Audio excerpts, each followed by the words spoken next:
नमस्कार दोस्तों, स्वागत है आपका मेरे चैनल एग्जाम टास्क पर। दोस्तों, आज हम पढ़ेंगे राजस्थान के दुर्ग। हमने कल आपको बताए थे 6 दुर्ग ऐसे हैं जो यूनेस्को के किस्में हैं, विश्व धरोहर में शामिल है। ठीक है, उन 6 दुर्गों का हम क्रमवार अध्ययन करेंगे। सबसे पहले आज हम पढ़ेंगे चित्तौड़गढ़ दुर्ग। कौन सा दुर्ग? चित्तौड़गढ़ दुर्ग। ठीक है, आज जो हमारा अध्ययन होगा वो किसका होगा? चित्तौड़गढ़ दुर्ग का होगा। ठीक है दोस्तों ना, चित्तौड़गढ़ दुर्ग के बारे में आपको सारी जानकारी मैं आपको बताऊंगा आज। ठीक है, चित्तौड़गढ़ एडिंग लगाई सब, चित्तौड़गढ़ सही लिख देता हूं मैं, सभी एडिंग लगाओ। चित्तौड़गढ़, गढ़ तो गढ़ैया, क्या कहावत थी इसकी? गढ़ तो चित्तौड़गढ़, बाकी सब गढ़ैया। ठीक है ना। चित्तौड़गढ़ दुर्ग की बात करें तो सबसे बड़ा ये क्या है? लिविंग फोर्ट है और सबसे बड़ा दुर्ग है ये चित्तौड़गढ़ दुर्ग। ठीक है ना। कहाँ पर स्थित है ये? मैसा का पठार। कहाँ है? मैसा का पठार। कौन सी पहाड़ी है? चित्रकूट पहाड़ी। कौन सी कूट पहाड़ी? चित्रकूट पहाड़ी। ठीक है, नोट्स में आपको बाद में अच्छी तरीके से लिखाऊंगा, पहले आप समझ लीजिए। ठीक है ना। चित्तौड़गढ़ का दुर्ग कहाँ पर है? मैसा का पठार। और मैसा का पठार में कहाँ पे? चित्तौड़गढ़ जो है वो अपने चित्रकूट की पहाड़ी पर। निर्माण इसका कौन है? निर्माता इसका कौन है दोस्तों? निर्माता की अगर हम बात करें तो इसका निर्माता है कौन? चित्रांग मौर्य। कौन है निर्माता? चित्रांग मौर्य। ठीक है, इसका निर्माता कौन है? चित्रांग मौर्य। लेकिन आरपीसी जिसको सही मानती है वो कौन सा है? चित्रांगद मौर्य। चित्रांगद मौर्य। अगर आपको चित्रांगद मौर्य ऑप्शन दिखे तो आपको इसी को ही सही करके आना है। ये आपका क्या होगा? गलत होगा। कुमारपाल प्रबंध जो एक ग्रंथ है हमारा राजस्थान का, कुमारपाल प्रबंध। ठीक है ना। इस ग्रंथ के अनुसार इसका निर्माण किसने करवाया था? चित्रांगद मौर्य ने करवाया था। और कब करवाया था इसका निर्माण? 7वीं शताब्दी। कब करवाया था? 7वीं शताब्दी। ठीक है, 7वीं शताब्दी में इसका निर्माण हुआ था। किसने करवाया? चित्रांगद मौर्य ने, कुमारपाल प्रबंध के अनुसार। ठीक है, आरपीएससी हमेशा चित्रांगद मौर्य को ही सही मानती है। कहाँ पर स्थित है ये? मैसा का पठार, चित्रकूट की पहाड़ी पर। ठीक है, नेक्स्ट इसकी बात करें तो दोस्तों इसकी श्रेणी कौन सी होगी अपनी? इसकी श्रेणी होगी अपनी कौन सी? कल आपको हमने श्रेणियां बताई थी। कितनी श्रेणियां बताई थी? 9 श्रेणियां बताई थी टोटल। इसकी श्रेणी कौन सी होगी? इसके अंदर सभी श्रेणियां हैं सिर्फ धानवन को छोड़ के। धानवन श्रेणी को छोड़ दो, बाकी की सारी श्रेणियां इसके अंदर है। धानवन श्रेणी क्यों नहीं है? क्योंकि ये समतल भूमि पर नहीं बना हुआ है। देखो ये कौन सी पहाड़ी पर है? चित्रकूट की पहाड़ी पर है ना। चित्रकूट की पहाड़ी पर होने के कारण कौन सा दुर्ग है? ये गिरि दुर्ग है। ठीक है ना। इसके पास में गंभीरी और बेड़च नदियां बहती है ना। तो ये क्या है? जल दुर्ग भी है। यानी सभी दुर्गों की इसके चारों ओर परकोटा भी है, इस कारण ये कौन सा है? परिध भी है। ठीक है ना। तो ये सारी श्रेणियां इसके अंदर है, सिर्फ धानवन श्रेणी को छोड़ करके बाकी सभी श्रेणियों के अंतर्गत ये दुर्ग आता है। ठीक है दोस्तों, तो ये हो गई इसकी श्रेणी। राजस्थान का सबसे बड़ा दुर्ग है। कौन सा दुर्ग है ये?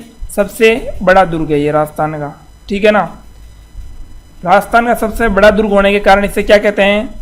किलों का सिरमौर कहते हैं। क्या कहते हैं? किलों का सिरमौर। पहले आप इतना सा लिख लीजिए कॉपी के अंदर, फिर हम नेक्स्ट आगे बात करते हैं। लिखिए, सबसे पहले लिखो चित्तौड़गढ़, हेडिंग लगाओ चित्तौड़गढ़ दुर्ग। मैसा का पठार चित्रकूट पहाड़ी पर स्थित है। लिखो, मैसा का पठार चित्रकूट पहाड़ी पर स्थित है। निर्माण में लिखिए 7वीं शताब्दी में चित्रांगद मौर्य ने करवाया था। निर्माण में लिखिए 7वीं शताब्दी में चित्रांगद मौर्य ने इसका निर्माण करवाया था। श्रेणी लिख लीजिए, धानवन श्रेणी को छोड़कर बाकी सभी श्रेणियों के अंतर्गत आता है। धानवन श्रेणी कौन सी होती है? जिसके अंदर समतल पर स्थित होता है दुर्ग, ठीक है ना, जैसे नागौर का दुर्ग है, इसका जैसलमेर का दुर्ग है, ये सभी धानवन श्रेणी के दुर्ग है। तो धानवन को छोड़कर बाकी सब, ठीक है ना। ये भी लिख लेना, चित्रकूट पहाड़ी पर स्थित होने के कारण गिरिदुर्ग की श्रेणी में आता है। गंभीरी और बेड़च नदियां हैं इसके पास बहती है, इस वजह से ये जल दुर्ग में भी आता है। और यह इसके चारों ओर परकोटा होने के कारण परिधि दुर्ग के अंदर भी आता है, ठीक है। नेक्स्ट बात करते हैं आगे, इसको मिटा देता हूं मैं। दोस्तों नोट्स आप अच्छी तरीके से बनाना, नोट्स आपके लिए बहुत इंपॉर्टेंट होंगे, क्योंकि एग्जाम टाइम में लास्ट टाइम में सिर्फ आपके नोट्स ही आप पढ़ोगे। मेरा काम एक बार का आपको सिलेबस करवाना है। नेक्स्ट हम बात करते हैं इसी चित्तौड़गढ़ के बारे में। चित्तौड़गढ़ सबसे बड़ा दुर्ग होने के कारण इसका उपनाम क्या है? किलों का सिरमौर, ठीक है, सिरमौर। इसके अलावा और क्या नाम है इसका? राजस्थान का गौरव, ठीक है। और ये क्या है? दक्षिण पूर्वी प्रवेश द्वार। कौन सा द्वार? दक्षिण पूर्वी प्रवेश द्वार है। कौन सा द्वार है? प्रवेश द्वार, क्योंकि दक्षिण पूर्व के अंदर स्थित है और उधर से राजस्थान की शुरुआत होती है, तो दक्षिण पूर्वी प्रवेश द्वार, या इसे क्या कह सकते हैं? मालवा प्रवेश द्वार। भाई मालवा क्षेत्र के अंदर होने के कारण क्या है? मालवा प्रवेश द्वार। चाहे दक्षिण पूर्वी प्रवेश द्वार का हो, चाहे मालवा का प्रवेश द्वार का हो, ठीक है ना। इसके अलावा अच्छा, इसे किलों का सिरमौर किसने कहा था? अबुल फजल ने। किसने कहा था? अबुल फजल। अबुल फजल ने क्या कहा था इसे? किलों का सिरमौर। और सबसे प्राचीन है ये, क्या है? सबसे प्राचीन होने के कारण इसका एक उपनाम क्या है? आदिगढ़। क्या है? आदिगढ़, ठीक है। इसके अलावा गढ़ शिरोमणि, गढ़ शिरोमणि, यह भी इसी का उपनाम है ना। और सर्वाधिक शाखाओं वाला दुर्ग, सर्वाधिक शाखाओं वाला दुर्ग, ये सारे इसके उपनाम है, ठीक है ना। किलों का सिरमौर किसने कहा था? अबुल फजल ने। लिखिए आप उपनाम, उपनाम के अंदर लिखो, हेडिंग लगा लेते रहना अंदर, है ना, उपनाम, ठीक है। उपनाम, उपनाम में लिखो किलों का सिरमौर, ठीक है। किलों का सिरमौर किसने कहा था? अबुल फजल ने। सामने लिख लेना, अबुल फजल ने कहा था। राजस्थान का गौरव, दक्षिण पूर्वी प्रवेश द्वार या मालवा प्रवेश द्वार। इसके अलावा आदिगढ़, प्राचीन होने के कारण क्या नाम है इसका? आदिगढ़। गढ़ शिरोमणि और सर्वाधिक शाखाओं वाला दुर्ग। इसके अलावा एक और लिख लेना, चित्रकूट, ठीक है। ये सारे क्या है? इसके उपनाम है। ओके दोस्तों, अच्छी तरीके से समझ में आ रहा है? अगर कोई भी आपको डाउट हो तो आप मुझे कमेंट जरूर कर देना वीडियो के एंड में। आज हम राजस्थान के अंदर चित्तौड़गढ़ दुर्ग को पूरी तरीके से पढ़ेंगे, ठीक है। लिख लीजिए, फिर मिटा देता हूं मैं।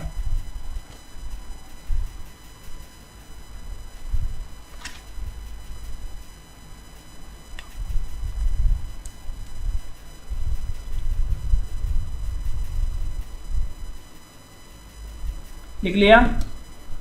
चलिए मिटा देते हैं अब इसको। ये मिटा दिया।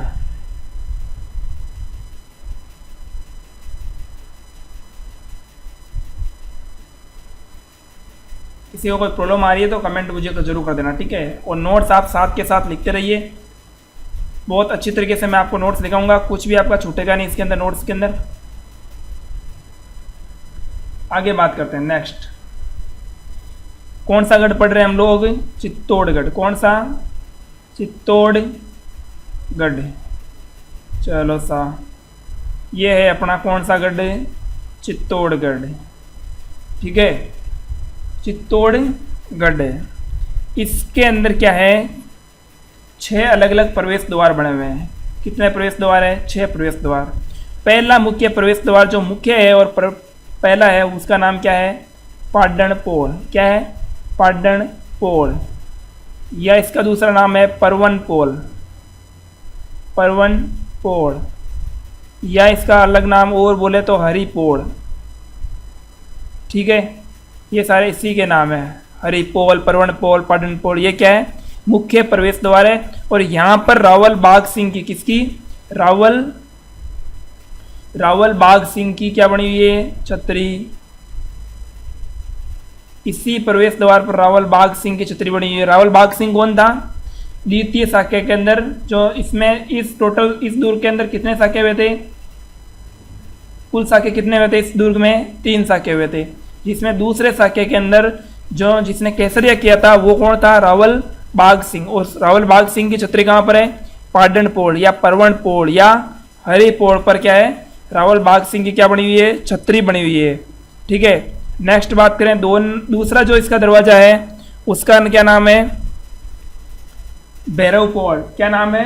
भैरवपोल या हनुमान पोल। क्या नाम है इसका? हनुमान पोल। यहाँ लिख रहा हूँ मैं, हनुमान पोल।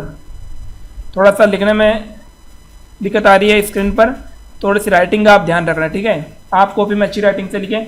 अभी आपको लिखना नहीं है, मैं नोट्स आपको अच्छी तरीके से लिखाऊंगा। अभी आपको समझा रहा हूँ मैं ओनली। ठीक है, इसके बाद में जो 3 नंबर पे जो पोल है उसका नाम क्या है आपका? जोड़ला पोल। कौन सी पोल है? जोड़ला पोल। उसके बाद कौन सी पोल है आपकी? लक्ष्मण पोल। कौन सी? लक्ष्मण पोल। इसके बाद में जो यहाँ पर है वो कौन सी है? गणेश पोल। टोटल 6 इसके प्रवेश द्वार है। और अंतिम में वो कौन सी है? रामपोल। कौन सी है? रामपोल। और रामपोल पर किसकी छतरी बनी हुई है आपको पता होना चाहिए? किसकी? फतेह सिंह की। किसकी? फतेह सिंह की। फतेह सिंह कौन था? अरे जयमल और फतेह सुना था ना, वही फतेह सिंह है। ठीक है, तो फतेह सिंह की छतरी कहाँ पर बनी हुई है? रामपोल पर बनी हुई है। कहाँ पर बनी हुई है? रामपोल पर। ठीक है, इसके अलावा एक यहाँ पर क्या है? भैरवपोल है। कौन सी पोल है? भैरवपोल। ठीक है ना, जहाँ पर किसका स्मारक बना हुआ है? यहाँ है भैरवपोल। ठीक है ना, इसी दुर्ग के अंदर है, भैरवपोल बनी हुई है। भैरवपोल। भैरवपोल के अंदर किसका स्मारक बना हुआ है? कल्ला जी का। किसका? कल्ला जी। कल्ला जी कौन? राजस्थान के लोक देवता, 4 हाथ वाले। कौन से? 4 हाथ वाले लोक देवता कौन से हैं? कल्ला जी। उनका स्मारक कहाँ है? भैरवपोल पर बना हुआ है। ठीक है, तो ये जो टोटल पोल्स जो आपको थी 6 दरवाजे, इसके 6-7 दरवाजे थे वो मैंने आपको बता दिए। ठीक है, पहली कौन सी अपनी? पाडणपोल या परवनपोल। दूसरी हनुमान पोल है, जोड़ला पोल है, लक्ष्मण पोल है ना। इसके अलावा गणेश पोल है, राम पोल है, और इसके बाद में भैरव पोल है। अंतिम जो पोल वो कौन सी है? राम पोल है। ठीक है ना, और राम पोल पे किसका स्मारक बना हुआ है या किसकी छतरी बनी हुई है? फतेह सिंह की। और प्रथम पोल कौन सी है? जो मुख्य दरवाजा वो कौन सी है? पाडणपोल है। यहाँ पर रावल बाघ सिंह की क्या बनी हुई है? छतरी बनी हुई है। बाघ सिंह कौन था? द्वितीय साक्य में केसरिया करने वाला है। अभी आपको आगे साक्य पढ़ाएंगे तो और इसके बारे में डिटेल से बता देंगे। ठीक है ना, अब हम बात करते हैं आगे। आप इसके नोट्स लिख लीजिए। पहले लिखिए प्रमुख प्रवेश द्वार, हेडिंग डाली साइड में छोटी सी, प्रमुख प्रवेश द्वार। उसमें लिखिए, हेडिंग डाल लेना है, प्रमुख प्रवेश द्वार। प्रमुख प्रवेश द्वार के अंदर लिखो पहला पाडणपोल। क्या लिखोगे? पाडणपोल या परवनपोल। इसी का उपनाम है हरिपोल। इस पाडणपोल पे क्या बना हुआ है? रावल बाघ सिंह की छतरी बनी हुई है। लिखो पाडणपोल या हरिपोल, सामने लिख लेना। यहाँ रावल बाघ सिंह की छतरी बनी हुई है। 2 नंबर पे लिखो भैरव पौड़। कौन सी पौड़? भैरव पौड़। देखो यहां पर कल्लाजी, लोक देवता कल्लाजी का स्मारक बना हुआ है।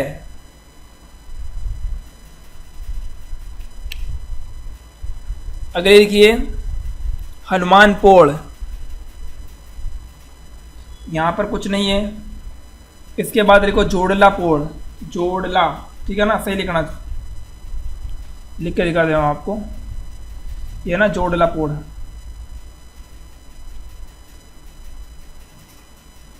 जोड़ला पौड़, यहां पर भी कुछ नहीं है। उसके बाद लिखो लक्ष्मण पौड़। लक्ष्मण पौड़ के बाद में लिखो गणेश पौड़। जोड़ला पौड़, लक्ष्मण पौड़, गणेश पौड़, और अंतिम कौन सी है? राम पौड़। लिखिए राम पौड़, लिखो अंतिम पौड़ है ये। यहां पर फतेह सिंह यानी फत्ता, जयमल और फत्ता जो आपने पढ़ा था ना, वही फत्ता है, उसकी क्या बनी हुई है? छतरी बनी हुई है, स्मारक बना हुआ है उसका, फत्ता का, सॉरी, फतेह सिंह का क्या बना हुआ है? स्मारक बना हुआ है। हो गया। चलिए नेक्स्ट चलते हैं,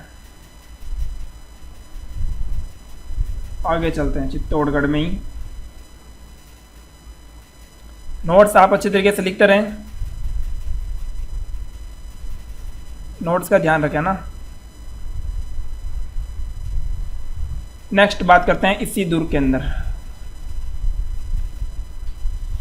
इसी दुर्ग के अंदर यहां पर एक क्या है? लघु दुर्ग बना हुआ है, छोटा सा एक दुर्ग और बना हुआ है, जिसका नाम क्या है? क्या नाम है इसका?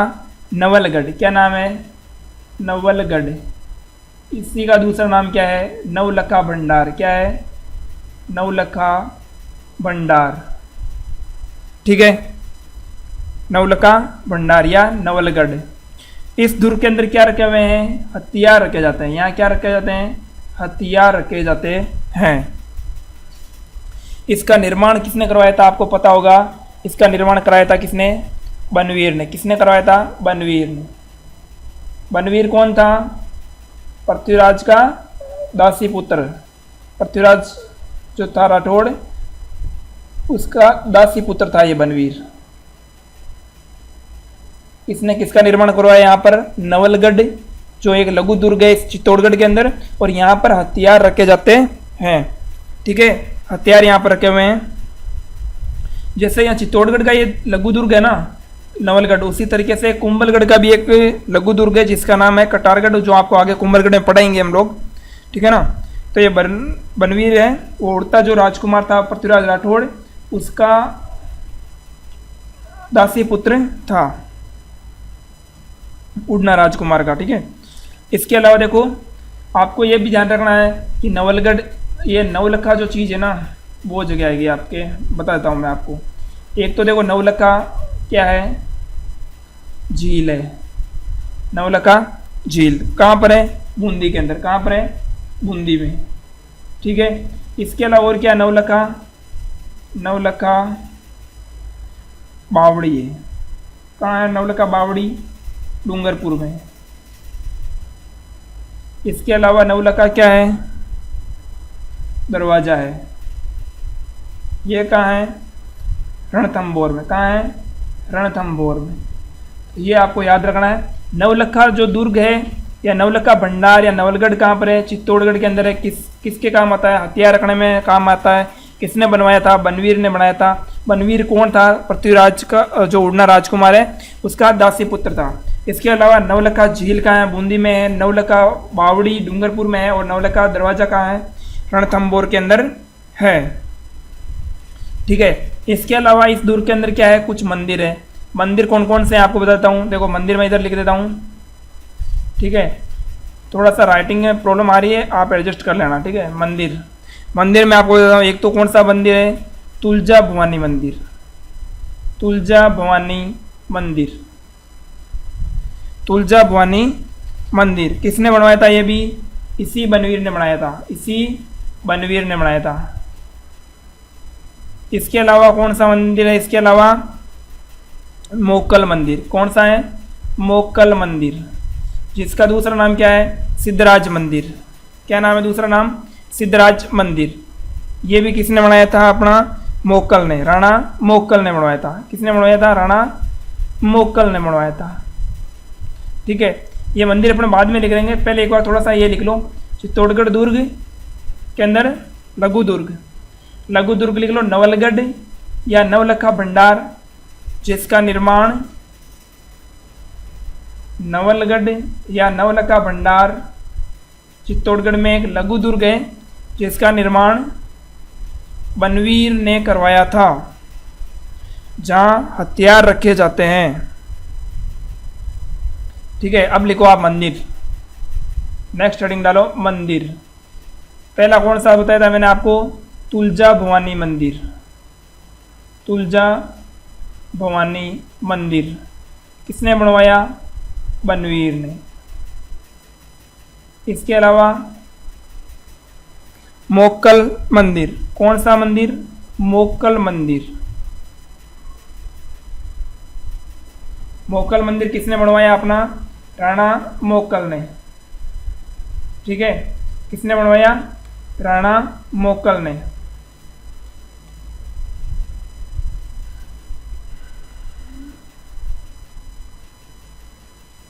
आगे हम बात करते हैं दोस्तों मोक्कल मंदिर के बारे में। मोक्कल मंदिर का निर्माण किसने करवाया था, राणा मोक्कल ने। किसने करवाया था, राणा मोक्कल ने। ठीक है, लिखिए राणा मोक्कल, है ना। राणा मोक्कल ने किसका निर्माण करवाया था, मोक्कल मंदिर का। इसी का दूसरा नाम क्या है, सिद्धराज मंदिर। क्या नाम है, सिद्धराज मंदिर। ठीक है ना, या इसी का और नाम क्या है, समदेश्वर मंदिर, समदेश्वर मंदिर, ये इसी का उपनाम है। ये मोक्कल ने बनवाया था, राणा मोक्कल ने। इसके अलावा इसका अंदर एक मंदिर और है, इसका नाम क्या है, शृंगार चौरी। कौन सा मंदिर है, शृंगार चौरी। ठीक है, शृंगार, एक मिनट, थोड़ा सही नहीं लिखा गया है, वापस से लिखने की कोशिश करते हैं। शृंगार चौरी मंदिर, कौन सा मंदिर, शृंगार चौरी मंदिर, जहां पर किसका विवाह हुआ था, शृंगार चौरी मंदिर, शृंगार चौरी, जहां पर विवाह किसका हुआ था, रमाबाई, जो वागेश्वरी थी ना, रमाबाई का विवाह हुआ था, रमाबाई। इसका दूसरा नाम क्या था, वागेश्वरी, वागेश्वरी, है ना।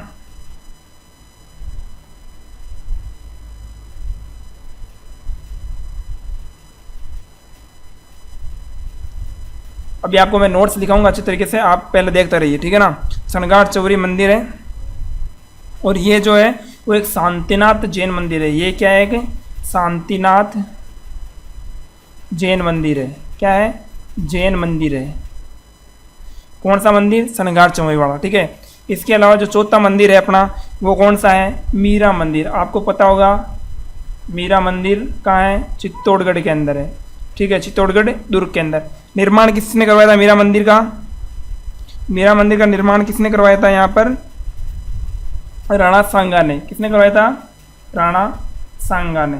और आपको पता होगा इसकी जो मुख्य मूर्ति है, जो क्या है, मुख्य मूर्ति है, वो कहाँ पर है, आमेर के अंदर। आमेर के अंदर कौन से मंदिर में, जगत शिरोमणि मंदिर में, जगत शिरोमणि मंदिर। ठीक है ना, कौन लेके गया था वहाँ पर, मान सिंह। कौन लेके गया था, मान सिंह।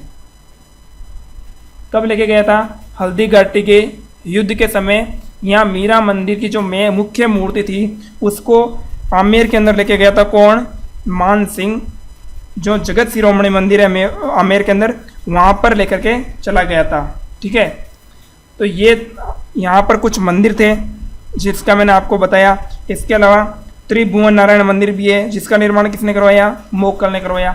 ये जितने भी मंदिर है ना, मोक्कल मंदिर, सिद्धराज मंदिर, समदेश्वर मंदिर, इसके अलावा त्रिभुवन, कौन सा, त्रिभुवन नारायण मंदिर, त्रिभुवन नारायण मंदिर, इसका निर्माण भी किसने करवाया, राणा मोकल ने। ठीक है, तो ये सारे के सारे मंदिर थे आपके जो अलग अलग निर्माता और ये सारे के सारे थे। इसके अलावा यहाँ पर कुछ मंदिर और, जैसे कि यहाँ मैं ऊपर लिख देता हूँ, ठीक है, अलग पेन से लिख देता हूँ, आपको ध्यान में रहेगा। एक कुंभ स्वामी मंदिर, कौन सा? कुंभ स्वामी मंदिर। कुंभ स्वामी मंदिर का निर्माण किसने करवाया था? कुंभ स्वामी मंदिर जो है कहाँ पर है? चित्तौड़गढ़ के अंदर है। और निर्माण किसने करवाया था? नाम से स्पष्ट है, किसने करवाया था? राणा कुंभा। राणा कुंभा। ठीक है, इसके अलावा पार्श्वनाथ मंदिर, एक पार्श्वनाथ मंदिर है। ठीक है, इसका निर्माण किसने करवाया था? जो रावल तेज सिंह था ना, रावल तेज सिंह है ना, उसकी पत्नी कौन थी? रावल तेज सिंह की पत्नी थी कौन? चेतल देवी। कौन सी? चेतल देवी। कौन सी देवी? चेतल देवी। चेतल देवी ने किसका निर्माण करवाया था? पार्श्वनाथ मंदिर का निर्माण करवाया था। इसके अलावा एक मंदिर है सतबीस देवरी मंदिर। कौन सा? सतबीस। सतबीस देवरी। सतबीस देवरी मंदिर का निर्माण किसने करवाया था? सतबीस देवरी मंदिर का क्या है? एक जैन मंदिर है, ध्यान रखना, एक जैन मंदिर है। इसके अलावा एक जैन मंदिर कौन सा है? शनगार चौरी वाला। ये दो जैन मंदिर है, एक सतबीस देवरी, एक शनगार चौरी। ठीक है ना, ये दोनों जैन मंदिर है। यहाँ पर रमाबाई जो वागेश्वरी थी, रमाबाई जिसका उपनाम था वागेश्वरी, उसका क्या हुआ था? विवाह यहाँ पर हुआ था शनगार चौरी पे। ठीक है, ये टोटल मंदिर है अपने किसके? चित्तौड़गढ़ दुर्ग के। तो एक बार लिख लीजिए आप सारे के सारे, जल्दी से फटाफट लिखो। सबसे पहला तुलजा भवानी मंदिर, निर्माता बनवीर। लिख लेना, तुलजा भवानी मंदिर बनवीर। जिसके निर्माता प्रश्न पूछे जा सकते हैं वो मैं सारे के सारे लिखवा दूंगा। ठीक है, मोकल मंदिर, सिद्धराज मंदिर, सभी मंदिर है। ठीक है ना, ये मोकल मंदिर, सिद्धराज मंदिर, समदेश्वर मंदिर, त्रिभुवन नारायण मंदिर।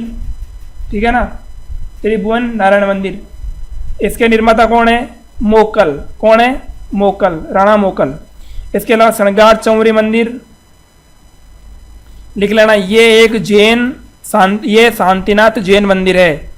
यह एक शांतिनाथ जैन मंदिर है। यहाँ रमाबाई वागेश्वरी का विवाह हुआ था। वागेश्वरी से लिख लेना,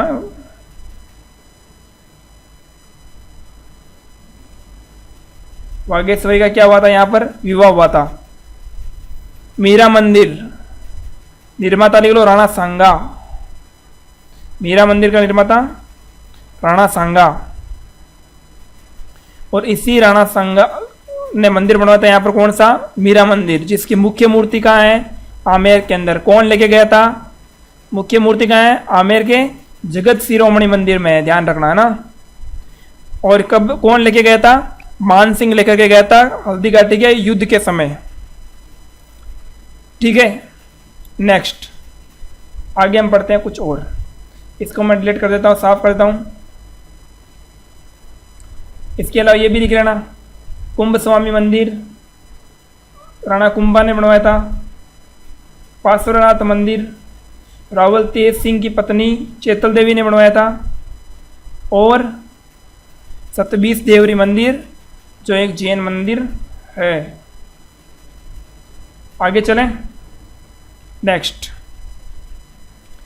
अब प्रमुख महल देखते हैं। चित्तौड़गढ़ दुर्ग के अंदर भी बहुत सारे महल बने हुए हैं। प्रमुख महल कौन कौन से हैं देखते हैं। देखो प्रमुख महल, देखो प्रमुख महल। पहला प्रमुख महल कौन सा है? पद्मिनी महल। पद्मिनी महल, ठीक है ना, पद्मिनी महल।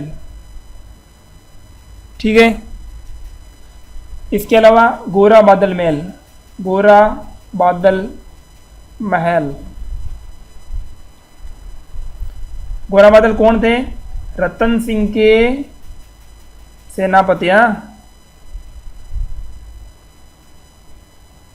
रतन सिंह के सेनापति थे कौन? गोरा और बादल। इसके अलावा और कौन सा महल है? ऊंठाड़ा महल। ऊंठाड़ा महल, ध्यान रखना, ऊंटाड़ा किला कहाँ पर है? ऊंटाड़ा किला कहाँ पर है? ऊंटाड़ा किला भीलवाड़ा। कहाँ है? भीलवाड़ा। जबकि ऊंटाड़ा महल कहाँ पर है? चित्तौड़गढ़ में। ठीक है। इसके अलावा कौन सा महल है? उदय महल। उदय महल। कौन सा महल? उदय महल। वर्तमान में इस महल के अंदर, उदय महल के अंदर क्या है? मेवाड़ की जो कृतियां हैं, क्या है? मेवाड़ की कृतियां, जितनी भी मेवाड़ की क्या है कृतियां जो है वो इसी महल में रखी गई है। इसके अलावा और कौन सा महल है? यहां पर फतेह प्रकाश महल। कौन सा? फतेह प्रकाश। यहां पर क्या रखी गई है? तलवारें। जितनी भी मेवाड़ की तलवारें हैं राजाओं की, वो सारी की सारी हथियार, तलवारें, मूर्तियां, ये सारे के सारे किसमें है? फतेह प्रकाश महल में रखे गए हैं। इसके अलावा एक लिखो सूरज महल। सूरज महल।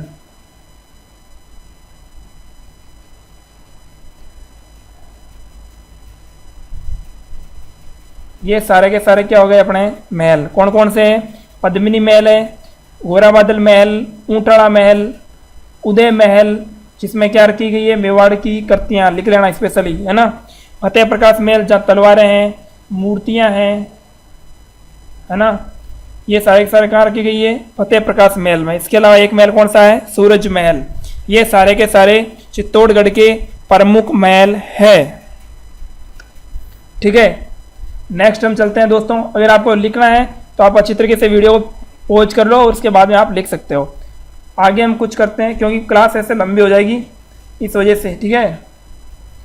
तो वीडियो को पॉज करके आप रोक करके लिख सकते हैं। मैं नेक्स्ट पढ़ाता हूँ। आगे प्रमुख जलाशय लिखो। प्रमुख जलाशय, इसके अंदर जलाशय कौन कौन से हैं? प्रमुख जलाशय।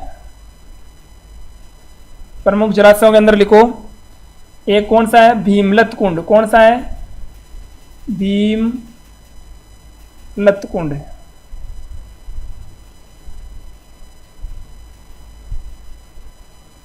ठीक है ना, जो भीम के नाम पर बना हुआ है। जो महाभारत में भीम था ना, उसके नाम पे है। राज राजेश्वर तालाब। ये सारे के सारे जल स्रोत लिखा रहा हूं मैं आपको। ठीक है ना, इसके अंदर। इसके अलावा कौन सा है? कुंभ सागर। कौन सा है? कुंभ सागर। और गोसुंडी बावड़ी। गोसुंडी बावड़ी भी कहां पर है? चित्तौड़गढ़ दुर्ग में। कौन से गढ़ में? चित्तौड़गढ़ में। इसके अलावा है हाथी सागर। ठीक है। और तितेल बावड़ी। तितेल बावड़ी। पद्म सरोवर, साथ के साथ लिखते रहो, पद्म सरोवर। गोमुख तालाब। कौन सा? गोमुख तालाब। ठीक है। इसके अलावा यहां लिखता हूं मैं, इधर है ना, यहां देखो, इधर लिख देता हूं कुछ। एक है कौन सी? सिरनाथ बावड़ी। ध्यान रखना, सिरनाथ बावड़ी ये कहां पर है? अलवर में भी है। कहां है? अलवर में भी है। और एक कहां है? इस चित्तौड़गढ़ दुर्ग में भी है। ठीक है। तो ये सारे के सारे इसमें क्या है? जल स्रोत है। जल स्रोत यानी जलाशय वगैरह है। लिख लिया सभी ने? सिरनाथ बावड़ी अलवर में भी है और चित्तौड़गढ़ दुर्ग में भी है। इसके अलावा भीमलत कुंड, राजेश्वर तालाब, कुंभ सागर, गोसुंडी बावड़ी, हाथी सागर, कितेल बावड़ी, पद्म सरोवर, गोमुख तालाब और सिरनाथ बावड़ी, ये सारे क्या इसके जलाशय है। नेक्स्ट हम बात करते हैं आगे का टॉपिक। ये राजस्थान क्या है? सबसे बड़ा लिविंग पोर्ट है। क्या है? सबसे बड़ा लिविंग पोर्ट। राजस्थान का सबसे बड़ा क्या है? लिविंग पोर्ट है।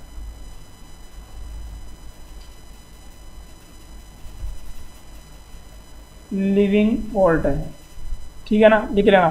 ये राजस्थान का सबसे बड़ा क्या है, लिविंग पोर्ट है। अब बात करते हैं इस दुर्ग के अंदर साके कितने हुए हैं, ठीक है। टोटल कितने साके हुए थे इस दुर्ग में, 3 साके हुए। कितने हुए, 3। कौन कौन से हुए थे, बात करेंगे प्रथम साका। कौन सा, प्रथम साका। कब हुआ था प्रथम साका अपना, इस दुर्ग के अंदर 3 साके हुए थे, ठीक है ना। प्रथम साका हुआ था किसके और किसके साथ में हुआ था, रतन सिंह और पद्मिनी। इस साके के अंदर कैसे किसने किया था, रतन सिंह ने, और जो पद्मिनी थी उनकी पत्नी, उसने क्या किया था, जौहर किया था 1600 महिलाओं के साथ में, ठीक है। तो पद्मिनी ने क्या किया था, जौहर, और केसरिया किसने किया था, रतन सिंह ने। आपको पता है कि कोई भी साका कब होता है, जब उसके अंदर क्या होता है, केसरिया और जौहर क्या होता है, दोनों होता है। यहाँ लिख देता हूँ मैं, साका क्या होता है, जब क्या होता है, केसरिया भी होता है और जौहर भी होता है, वो क्या होता है, साका होता है। तो पहला साका यहाँ पर हुआ था कब, 1303 में। 1303 में किस किस के बीच हुआ, किस किसने किया था, रतन सिंह ने केसरिया किया था, और पद्मिनी ने क्या किया था, पद्मिनी ने क्या किया था, यहाँ पर जौहर किया था।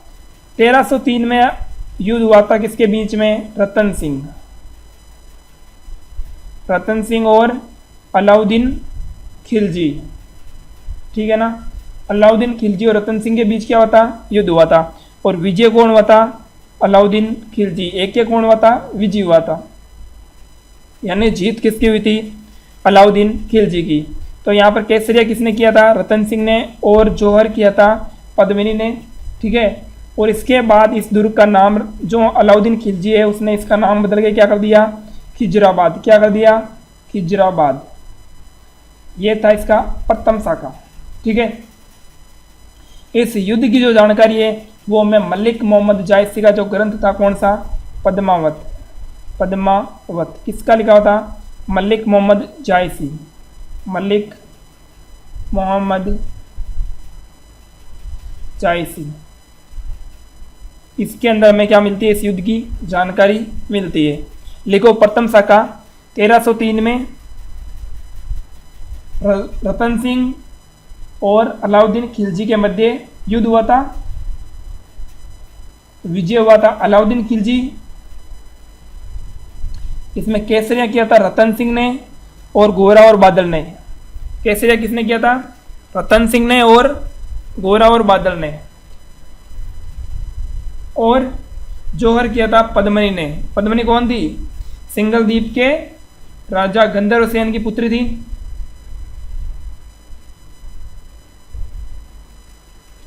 पद्मिनी कौन थी, सिंघल द्वीप के राजा गंधर्व सेन की क्या थी, पुत्री थी। किसने क्या किया था, जौहर किया था।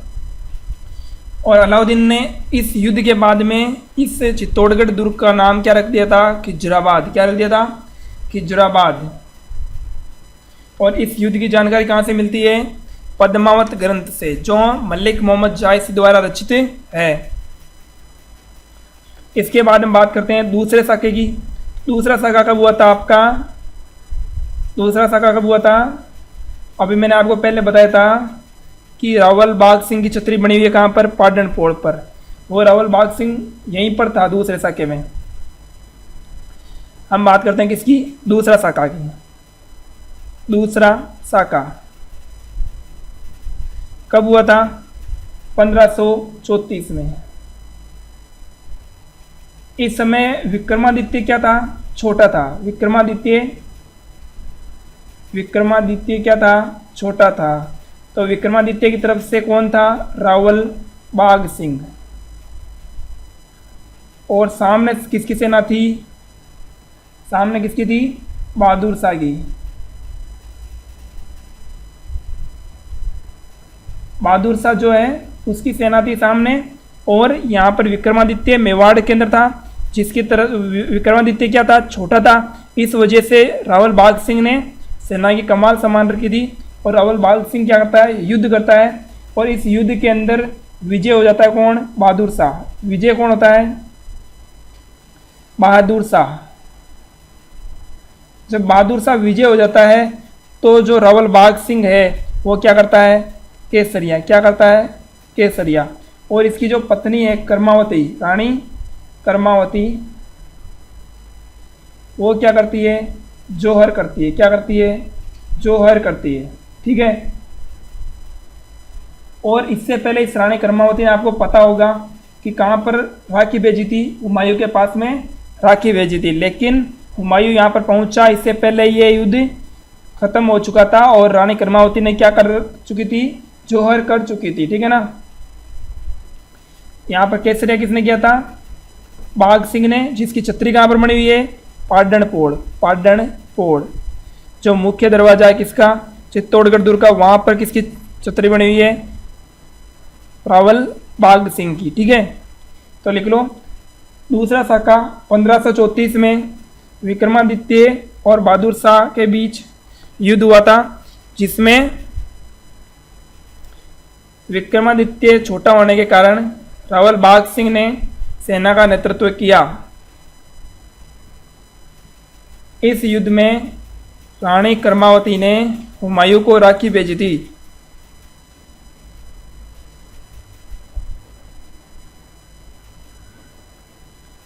और इस समय केसरिया बाघ सिंह ने किया था और जौहर किसने किया था, रानी कर्मावती ने। ठीक है। इसके अलावा दो सेनापति जो इनके थे, उसका नाम क्या था, सामा और सिहा। क्या नाम था, रावल बाघ सिंह के सेनापति थे सामा और एक था सिहा। ये दोनों भी इस समय क्या हो गए थे, वीरगति को प्राप्त हो गए थे। ठीक है। तो ये था दूसरा साका। इसके बाद आता है एक तीसरा साका। ठीक है। तीसरा साका भी बता देते हैं आपको। पहला साका कब हुआ था, 1303 में। दूसरा हो गया 1534 में। पहला साका पद्मिनी और रतन सिंह थे उस समय। दूसरे साका में कौन था, बाघ सिंह और कर्मावती। ठीक है। तीसरा साका कब हुआ था अपना, 1567 में। कब हुआ था, 1567 में। लिखो तीसरा साका कब हुआ था, 1567 में। कई जगह 68 भी लिखा हुआ मिलता है। ठीक है। अब इस समय युद्ध किसके बीच हुआ था, राजा उदय सिंह। कौन था, उदय सिंह। चित्तौड़गढ़ पे किसका अधिकार था, उदय सिंह का। और सामने कौन था, अकबर। कौन था, अकबर। ठीक है। इस युद्ध में विजय कौन हुआ था, अकबर। कौन हुआ था, अकबर विजय हुआ था। ठीक है। और अकबर विजय होने के कारण उदय सिंह इस युद्ध में कहाँ चले गए थे, जंगल में चले गए थे। कहाँ चले गए थे, जंगलों में चले गए थे। और युद्ध का नेतृत्व किसने किया फिर, अगर उदय सिंह जंगल में चले गए तो युद्ध का नेतृत्व किसने किया, फत्ता और जयमल ने। जयमल और फत्ता ने किसका नेतृत्व किया, युद्ध का नेतृत्व किया। जयमल मेड़तिया और फत्ता सिसोदिया ने। ठीक है। और इस युद्ध के अंदर जो लोक देवता कल्लाजी राठौड़ है वो भी क्या हो गए थे, वीर गति को प्राप्त हो गए थे। ठीक है ना। कल्लाजी जो 4 हाथ वाले लोक देवता है कल्लाजी, वो भी इस युद्ध में वीरगति को प्राप्त हो गए थे। जयमल और फत्ता भी इसमें वीरगति को प्राप्त हो गए थे। तो इन्होंने, इसके अंदर केसरिया है वो जयमल और फत्ता के नेतृत्व में हुआ था। और जौहर है वो फूल कंवर, जो जयमल और इसकी जयमल और की जो पत्नी थी फूल कंवर के नेतृत्व में क्या हुआ था, जौहर हुआ था। क्या हुआ था, जौहर हुआ था। और उदय सिंह किधर चले गए थे, जंगलों के अंदर। ठीक है। लिखो तीसरा साका 1567 से 68, 1567 या 68 में हुआ। 67 करेक्ट ऑप्शन है इसका। ठीक है ना, लेकिन कई जगह 68 लिखा हुआ मिलता है। देखो उस समय चित्तौड़ के राजा उदय सिंह था और विरोधी सेना अकबर की थी। इस युद्ध में अकबर विजयी हुआ उदय सिंह युद्ध के समय जंगलों में चले गए थे और युद्ध का नेतृत्व किसने किया था? जयमल मेड़तिया और फत्ता सिसोदिया ने किया था। ठीक है, जो इसके अंदर इस युद्ध में क्या हो गए थे? वीर गति को प्राप्त हो गए, यानी केसरिया कर लिया था इन्होंने। और इनकी पत्नी कौन थी? फूल कंवर। फूल कंवर ने क्या किया था? जौहर किया था। क्या किया था? जौहर। कौन सी कंवर ने किया जौहर? फूल कंवर ने। इस युद्ध में 4 हाथ वाले लोक देवता कल्लाजी भी वीर गति को प्राप्त हो गए। कल्लाजी कौन थे? राठौड़ थे। कौन थे? राठौड़। ये कल्लाजी जो है वो राठौड़ थे। और इस कल्लाजी का जो स्मारक बना हुआ है वो कहाँ बना हुआ है? भैरव पोड़ पे, इसी चित्तौड़गढ़ में भैरव पोड़ पे, मैंने आपको बताया था। और फतेह सिंह जो है, जो फतेह सिंह है उसका कहाँ बना हुआ है? रामपोड़ पे। कहाँ पे बना हुआ है? रामपोड़ पे। ये आपको ध्यान रखना है, ठीक है ना। ये इसके तीनों साक्ष्य हमने आपको बता दिए। इस दुर्ग के 3 साक्ष्य हुए थे, तीनों हमने आपको बता दिए। नेक्स्ट आगे चलते हैं। इसके बाद में अब आपका क्या रह गया? इस दुर्ग के अंदर प्रमुख मंदिर मैंने आपको लिखा दिए, प्रमुख महल मैंने आपको लिखा दिए, प्रमुख जलाशय मैंने आपको लिखा दिए। अब कुछ इंपॉर्टेंट टॉपिक, एक इसके अंदर क्या है? प्रमुख आकर्षण केंद्र क्या है? विजय स्तंभ। और एक क्या है? कीर्ति स्तंभ। इन दोनों के बारे में थोड़ा सा अपन पढ़ लेते हैं। सबसे पहले पढ़ते हैं किसके बारे में? विजय स्तंभ के बारे में। किसके बारे में? विजय स्तंभ के बारे में। प्रमुख आकर्षण केंद्र क्या है? विजय स्तंभ। विजय स्तंभ, ठीक है ना। विजय स्तंभ। विजय स्तंभ में क्या है?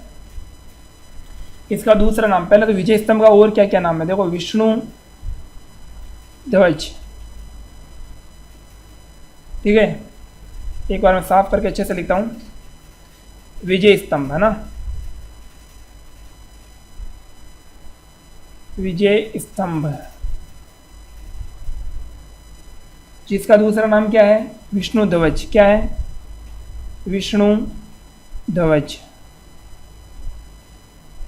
या विक्ट्री टावर। क्या है?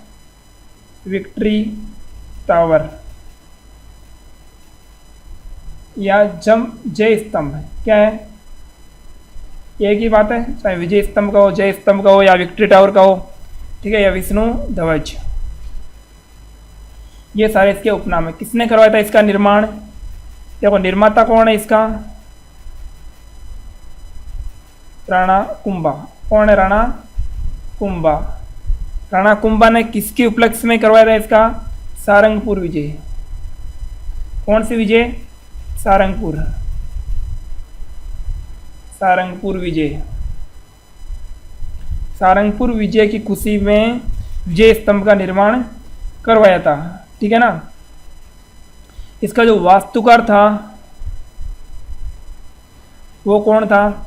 जेता। और एक तो जेता, एक था नाथा, एक था पोमा, एक था इसका पुंखा। क्या नाम था? पुंखा, ठीक है, पुंखा।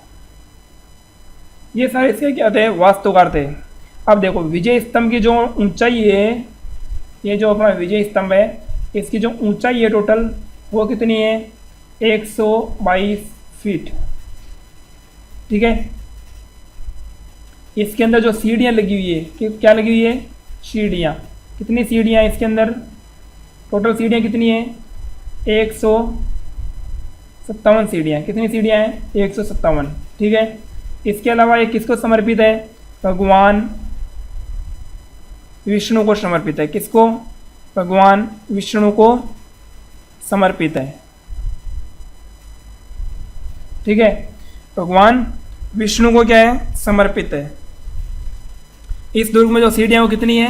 157 सीढ़ियाँ। 122 फीट इसकी क्या है? ऊंचाई है, ठीक है ना। और इस दुर्ग के अंदर क्या है? सॉरी, इस जो ये विजय स्तंभ है कितना मंजिला है? टोटल 9 मंजिला अपना, कितना मंजिला है टोटल, ऐसे 9 मंजिल है इसके अंदर, कितनी है 9 मंजिल, 9 मंजिला है, ठीक है ना। और इसका निर्माण जो करवाया था वो राणा कुंभा ने करवाया था, और कब करवाया था 1437 में, कब करवाया था 1437 के अंदर, ठीक है, सारंगपुर विजय के अवसर पर, है ना। इसके अलावा इसमें 80 प्रकार के, कितने 80 प्रकार के देवी देवताओं की क्या है मूर्तियां हैं, 80 प्रकार के देवी देवताओं की क्या है मूर्तियां हैं। इस कारण इसे क्या कहते हैं, मूर्तियों का अजायब घर, क्या कहते हैं, मूर्तियों का अजायब घर, ठीक है ना। या भारतीय मूर्ति कला का विश्वकोश कहलाता है, क्या कहलाता है, भारतीय मूर्ति कला का विश्वकोश, भारतीय मूर्ति कला का विश्वकोश कौन कहलाता है, विजय स्तंभ कहलाता है, ठीक है। 9 मंजिला इमारत है ये, 80 प्रकार के देवी देवताओं की इसमें मूर्तियां लगी हुई है, ठीक है ना। इसके अलावा देखो ये राजस्थान पुलिस, एक तो किसका राजस्थान पुलिस, एक वन विभाग, राजस्थान का वन विभाग, एक माध्यमिक शिक्षा बोर्ड, इन तीनों का जो प्रतीक चिन्ह है वो भी क्या है विजय स्तंभ है। इन तीनों का जो प्रतीक चिन्ह देखना, आप लोगो देखना, इसमें क्या मिलेगा आपको विजय स्तंभ देखने को मिलेगा, ठीक है ना। राजस्थान पुलिस, माध्यमिक शिक्षा बोर्ड और वन विभाग, इन तीनों का क्या है प्रतीक चिन्ह है, ठीक है ना। इसका जो जीर्णोद्वार है, इसका जीर्णोद्वार किसने करवाया था, महाराजा स्वरूप सिंह ने, किसने करवाया था, महाराणा स्वरूप सिंह ने, महाराणा स्वरूप सिंह, इन्होंने क्या करवाया, इसका जीर्णोद्वार करवाया था, ठीक है। तो लिखिए विजय स्तंभ के बारे में, विजय स्तंभ के बारे में लिखो। तो दोस्तों अब हमारा बाकी रह गया एक क्या, कीर्ति स्तंभ, क्या रह गया, कीर्ति स्तंभ, जो इस विजय स्तंभ के क्या है एकदम सामने है, क्या है सामने। विजय स्तंभ कितने मंजिल का था, 9 मंजिल का, कितने मंजिल का था हमारा विजय स्तंभ, 9 मंजिल का। अब हम क्या पढ़ेंगे, कीर्ति स्तंभ, क्या पढ़ेंगे, कीर्ति स्तंभ, कीर्ति स्तंभ, ठीक है। ये क्या है विजय स्तंभ के एकदम सामने ही स्थित है ना। जो कितना मंजिला है, ये 7 मंजिला भवन है, कितने मंजिला, 7 मंजिला भवन है, ठीक है ना। 7 मंजिला क्या है भवन है। इस भवन का निर्माण किसने करवाया था भाई, इसका नाम क्या है कीर्ति स्तंभ है, और इसका निर्माण किसने करवाया था, जीजाशाह जैन ने, किसने करवाया था, जीजाशाह जैन, ठीक है, इन्होंने इसका निर्माण करवाया था। ये क्या है जैन प्रशस्ति है, क्या है जैन प्रशस्ति है, ये क्या है जैन प्रशस्ति है, ठीक है ना। एक जैन प्रशस्ति है जिसका निर्माण जीजाशाह जैन ने करवाया था, ठीक है ना। और इसका वास्तुकार जो है वो कौन है, लेपाक, कौन है इसका वास्तुकार, कौन है वास्तुकार, जिसका नाम क्या है इसका लेपाक। जबकि विजय स्तंभ के वास्तुकार कौन थे, विजय स्तंभ के वास्तुकार आपने पढ़ा था ना, जेता कुप्पा, है ना, वो सारे के सारे। और इसका वास्तुकार है देपाक, कौन है देपाक, ठीक है ना। ये भगवान आदिनाथ को समर्पित है, किसको समर्पित है, भगवान आदिनाथ, जो जैन धर्म के भगवान आदिनाथ है उनको ये क्या है समर्पित है, ठीक है ना। और इसकी जो ऊंचाई है, क्या है इसकी ऊंचाई, वो कितनी है 76 फीट है, कितनी है 76 फीट। विजय स्तंभ कितनी थी 122 फीट थी, ठीक है ना। और वो विष्णु को समर्पित था, ये भगवान आदिनाथ को क्या है समर्पित है, ठीक है ना। इसका जो शिल्पी है ना, शिल्पी, इस कीर्ति स्तंभ का शिल्पी, यहाँ इधर लिख देता हूँ, इधर लिख देता हूँ, ठीक है। कीर्ति स्तंभ का जो शिल्पी है वो कौन था, एक तो कवि अत्रि, कौन था कवि अत्रि। कई बार प्रश्न पूछा जा चुका है कि इस कीर्ति स्तंभ का शिल्पकार कौन था? तो शिल्पी था कवि अत्रि, और एक उसका पुत्र था, इसी का क्या था, पुत्र था, उसका नाम क्या था, महेश। ये दोनों क्या है, इसके शिल्पी थे। 7 मंजिला भवन है, जिजासा जैन ने इसका निर्माण करवाया था, जैन प्रशस्ति है ये एक। और एक वास्तुकार जो जिसका नाम था क्या, दीपक, और भगवान आदिनाथ को समर्पित है। इसकी ऊंचाई कितनी है, 76 फीट, और कितने मंजिल का है, 7 मंजिल का। ठीक है, लिखो इसके अंदर, विजय स्तंभ के सामने 7 मंजिला भवन है, जिसका नाम क्या है, कीर्ति स्तंभ, और इसी का दूसरा नाम क्या है, जैन प्रशस्ति। ठीक है ना। इसका निर्माता जिजासा जैन और वास्तुकार दीपक है। यह भवन भगवान आदिनाथ को समर्पित है। यह भवन भगवान आदिनाथ को समर्पित है। इसकी ऊंचाई 76 फीट है। ठीक है, यह भी लिखना। इस भवन का शिल्पी या शिल्पकार कवि अत्रि एवं उसका पुत्र महेश। ठीक है, उसका पुत्र महेश और कवि अत्रि थे। ठीक है, नेक्स्ट। अब कुछ 1-2 पॉइंट है जो मेन लिख लो आप। ठीक है, वैसे ये चित्तौड़गढ़ दुर्ग कंप्लीट हो चुका है, फिर भी 1-2 पॉइंट है मेन मुख्य, वो मैं आपको लिखा देता हूँ। ठीक है, लिखो। एक तो क्या है, चित्तौड़गढ़ सबसे बड़ा लिविंग पोर्ट है। चित्तौड़गढ़ है वो क्या है, सबसे बड़ा लिविंग पोर्ट है। लिखो, चित्तौड़गढ़ राजस्थान में क्या है, सबसे बड़ा, राजस्थान का सबसे बड़ा क्या है, लिविंग पोर्ट। क्या है, लिविंग पोर्ट लिखना ना। लिखो, लिविंग पोर्ट, यानी जहां पर लोग रहते हैं, ऐसा सबसे बड़ा किला कौन सा है, चित्तौड़गढ़ वर्तमान में। ठीक है ना। और इसे दुर्गों का गुरु कहा जाता है। इसे दुर्गों का क्या कहते हैं, गुरु कहते हैं। ठीक है, इसके अलावा ये पहला दुर्ग है जिसे, जो 6 दुर्ग है ना हमारे यूनेस्को के अंदर शामिल, उनमें से सबसे पहले इससे शामिल किया गया था चित्तौड़गढ़ दुर्ग को। 6 दुर्ग जो भी है, लिखो, ये राजस्थान के 6 दुर्ग जो विश्व धरोहर में शामिल है, उनमें से पहला दुर्ग है। इस दुर्ग में एक इंपॉर्टेंट चीज, संत रैदास की छतरी, संत रैदास की छतरी बनी हुई है। संत रैदास कौन थे, मीरा के क्या थे, मीरा के गुरु थे। कौन, संत रैदास।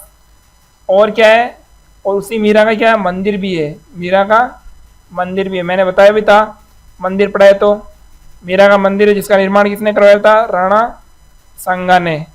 और इसकी जो मुख्य मूर्ति है वो कहाँ चली गई है अभी, आमेर के जगत शिरोमणि मंदिर में। कौन लेके गया था, कौन लेके गया था, मान सिंह, हल्दीघाटी के युद्ध के समय। ठीक है ना, हो गया ये। इसके अलावा भी इसके अंदर मैंने आपको तीनों साके पढ़ा दिए, जो 3 साके थे। पहला साका कब हुआ था, 1303 में। पहला साका कब हुआ था, 1303 में। दूसरा कब हुआ था, 1534 में। और तीसरा 1567 में। एक ये भी लिख लो, इस दुर्ग पे 2013 में 5 रुपए का डाक टिकट जारी हुआ था। डाक टिकट जारी हो चुका है। एक डाक टिकट और किस दुर्ग पे हुआ जारी, 2009 में जैसलमेर पर। ठीक है ना, वो जैसलमेर पढ़ाएंगे तो बता देंगे आपको उस समय। अभी इसका लिख लो, सिर्फ 2013 में इस दुर्ग पर 5 रुपए का डाक टिकट जारी किया गया था।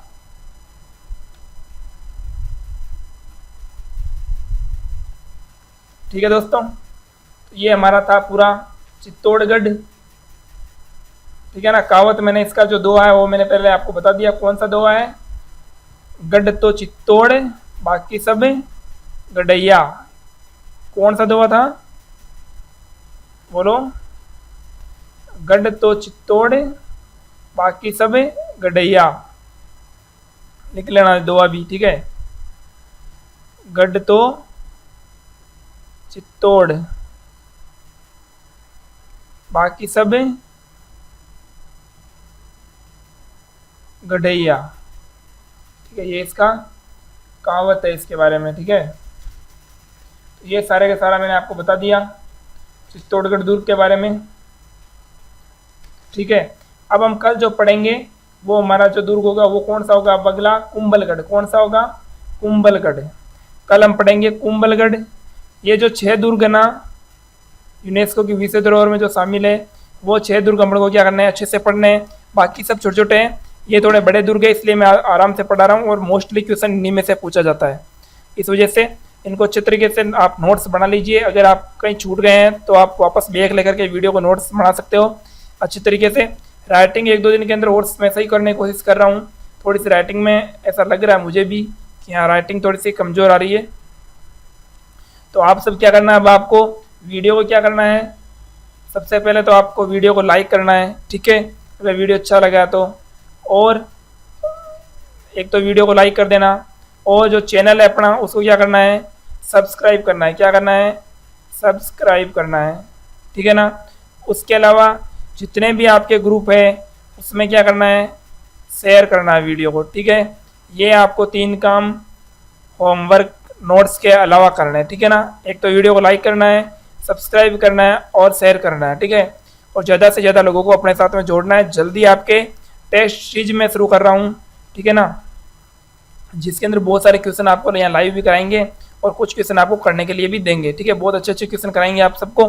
तो वीडियो को देखने के लिए आपका बहुत बहुत धन्यवाद। जय हिंद, जय भारत।